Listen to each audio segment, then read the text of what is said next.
Greetings, friends. This is Randy back with you after a long hiatus, and it's so good to see you again, and look forward to some more of these to come.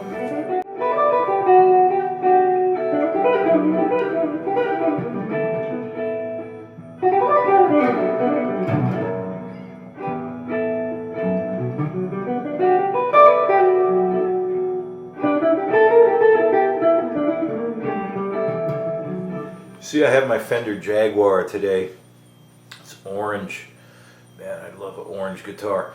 And what I thought we would cover today is a technique that I learned from several guitarists who watching play and talking with them over the years. And it's about playing arpeggios, specifically seventh chord is our arpeggios from the seventh degree.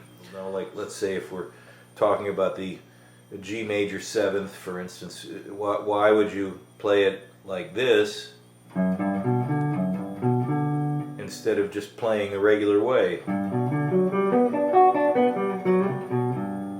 And that's okay too. All ways are good, but the advantage with this way of doing things is that in many cases, not all chord types, but in many cases, you can vastly simplify the fingerings for the arpeggio. This gives you a sound that you will not get with a regular arpeggio.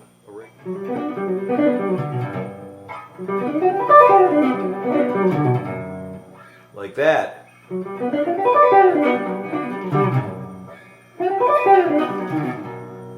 Right?